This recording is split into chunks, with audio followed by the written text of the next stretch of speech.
पंतप्रधान नरेंद्र मोदी यांच्याकडून केरळमधल्या पारंपरिक चेंडा वाद्याचं वादन। पंतप्रधान मोदींनी जाहीर सभेमध्ये हे वाद्य वाजवलं आणि उपस्थितांकडून जल्लोष। वाद्य वाजवत असतानाचा मोदींचा व्हिडिओ सोशल मीडियावरती व्हायरल। आखाती देशामधील युद्धाचा भारतावरती कमीत कमी परिणाम व्हावा यासाठी केंद्र सरकारचं काम। केरळच्या लोकांचा पाठिंबा भाजप आणि एनडीएला मिळणार असल्याचा मोदींना विश्वास। येत्या काही दिवसांमध्ये आम्ही आसाममध्ये समान नागरी संहिता लागू करू, ज्या अंतर्गत 4 प्रकारच्या विवाहांवरती बंदी घालण्यात येईल। आसाममधील नलबारीमध्ये केंद्रीय गृहमंत्री अमित शहांचं मोठं विधान।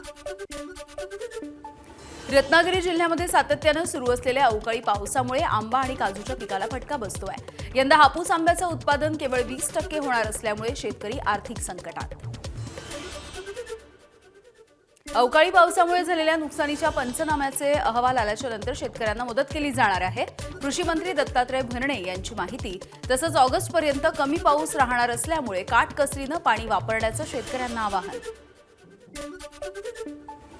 मुंबईच्या कांदिवली, बोरिवली आणि मालाड रेल्वे स्थानकावरती प्रवाशांची प्रचंड गर्दी। बोरिवली कांदिवली या रेल्वे स्थानकाच्या दरम्यान गर्डर टाकण्यासाठी जम्बो मेगा ब्लॉक घेतल्यामुळे प्रवाशांची गैरसोय। कराडमध्ये रेशनिंग धान्याचा काळा बाजार करणाऱ्यांवरती कारवाई होती आहे। रेशनिंगचा गहू आणि तांदूळ कायदेशीर गोडाऊनला न ठेवता इतर गोडाऊनला ठेवल्यामुळे कारवाई। 200 पोती गहू आणि तांदूळ जप्त।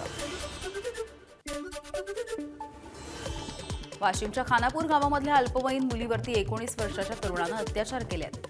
पीडितेच्या वडिलांनी कारंजा ग्रामीण पोलीस ठाण्यामध्ये तक्रार दिली। घटनेची तात्काळ दखल घेऊन पोलिसांकडून आरोपीला अटक। रायगडच्या म्हसळामध्ये एसटी बसला अपघात। तोराडी इथून म्हसळाला जाणारी ही बस होती। अपघात झाल्याच्या नंतर थेट पंक्चर दुकानामध्ये ही बस शिरली आहे। पंक्चर काढणारी व्यक्ती थोडक्यात वाचली आहे। रॅपर अर्पित बाला हैदराबादमधल्या एका लाईव्ह परफॉर्मन्सच्या दरम्यान प्रेक्षकावरती थुंकलाय। शोच्या दरम्यान एका चाहत्यानं स्टेजवरती बाटली फेकली आणि या गोष्टीचा राग आल्यामुळे अर्पितचं कृत्य। या घटनेचा व्हिडिओ सोशल मीडियावरती व्हायरल झाला। एबीपी माझा, उघडा डोळे बघा नीट।